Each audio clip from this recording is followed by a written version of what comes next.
গত 15 বছরের বেশি সময় ধরে ফুটবল বিশ্বের একটা প্রশ্ন ঘুরপাক খাচ্ছে, কে সেরা, লিওনেল মেসি নাকি ক্রিস্টিয়ানো রোনালদো? সময় বদলেছে, ক্লাব বদলেছে, বয়স বেড়েছে, কিন্তু এই বিতর্ক এখনও তুঙ্গে। 2024 সালে ইন্টার মায়ামির হয়ে মেজর লিগ সকারের সাপোর্টার শিল্ড জিতেছেন লিওনেল মেসি। তবে প্লে অফ পর্বের প্রথম রাউন্ডে আটলান্টা ইউনাইটেডের কাছে 3-2 গোলে হেরে বিদায় নিয়েছে মায়ামি। এর ফলে শিরোপা থাকলেও মৌসুমের সমাপ্তি বেশ আক্ষেপের হয়েছে মেসির জন্য। অন্যদিকে রোনালদো সৌদি প্রো লিগে গোলের ধারাবাহিকতা দেখিয়েছেন। চলতি মৌসুমে এখন পর্যন্ত 9 ম্যাচে করেছেন 6 গোল। তবে কিংস কাপে পেনাল্টি মিসের কারণে তার ক্লাব আল নাসর বিদায় নিয়েছে শেষ 16 থেকে।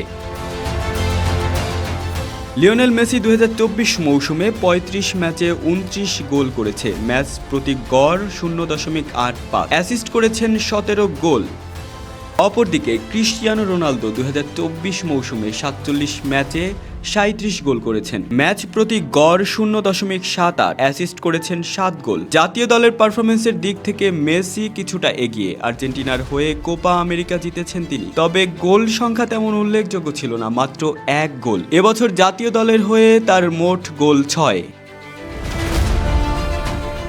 অন্যদিকে রোনালদোর জাতীয় দলের বছর শেষ হয়েছে 7 গোল নিয়ে, তবে সৌদি প্রো লিগে তার পারফরমেন্স মোটের ওপর স্থিতিশীল। শেষ পর্যন্ত 2024 সালের পারফরমেন্স বিচারে দেখা যাচ্ছে দুজনের মধ্যে রয়েছে ভিন্নতা। মেসির দলীয় সাফল্য কিছুটা বেশি হলেও রোনালদোর গোল করার ধারাবাহিকতা অব্যাহত। তবে কে সেরা, এই প্রশ্নের উত্তর হয়তো কখনোই পরিষ্কার হবে না।